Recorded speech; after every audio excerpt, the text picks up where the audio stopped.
So guys, good morning.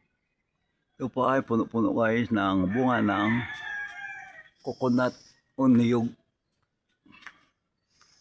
Tingnan nyo guys, maraming bunga. Yung maniyog, butong guys, at sa kalahin. Sama-sama guys, sa itaas.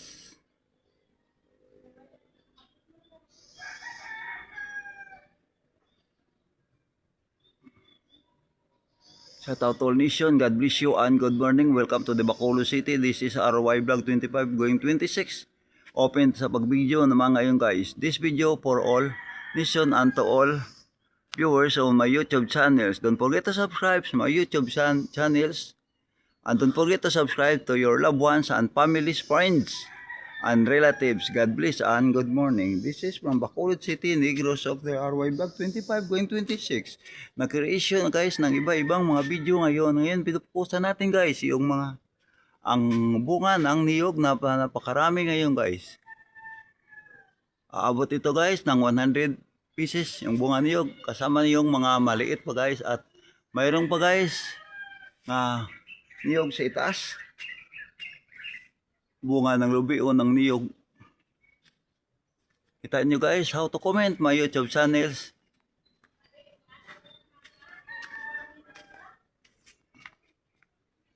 Napakaraming bunga guys ang niyog ngayon guys.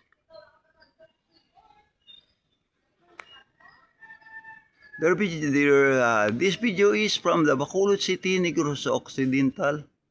I was taken this time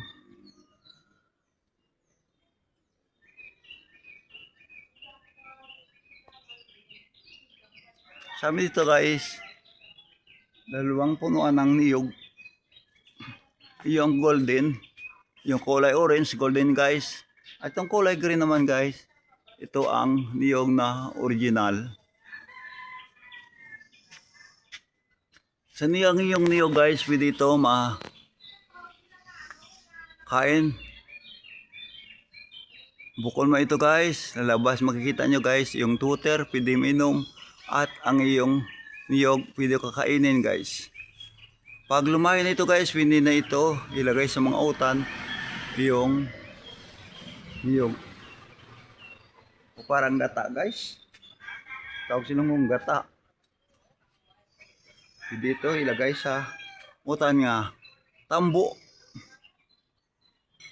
At sa mga chicken at mga pig. Kahit anong utan, pwede ilagay sa kahit anong luto ito ng mga ulam, pwede ilagay ang niyog. Yung dahon ng niyog, pwede itong gawin silhig.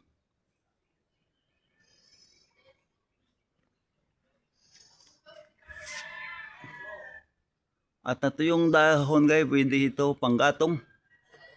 Ay ang paklang pwede man ito muon nga panggatong. Kadamo guys ang purpose ang niyog. Ang kanyang punuan guys, pwede ito gawing mga silya. Panggatong, pwede yan. Damo ang mahimo sa niyog. Panggatong, bunga pagkain, panglagay sa mga utan, o laswa guys. Pwede mo ito ang kanyang yung leaves, dahon guys, gawing pang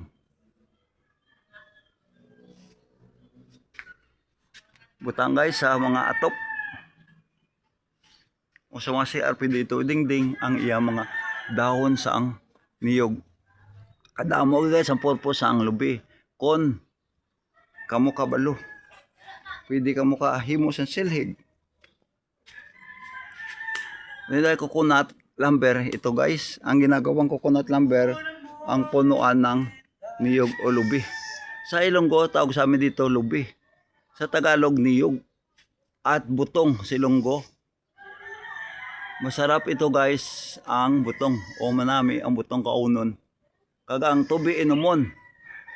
Para tumaas ang imo nga potassium. Maganda ito sa potassium ang tubig ng water ng lubi o niyog. Kita nyo guys, kadamo sa bunga kay kasilaw subong kay ang init nagagwagid sa bunga mga tiyempo. Thank you guys, good morning, God bless you. God bless all viewers and all subscribers and all followers in my Facebook account, Rini Dolopino Yanson, my Facebook account. Please like, shares, and subscribe my YouTube channel. God bless and good morning and palos.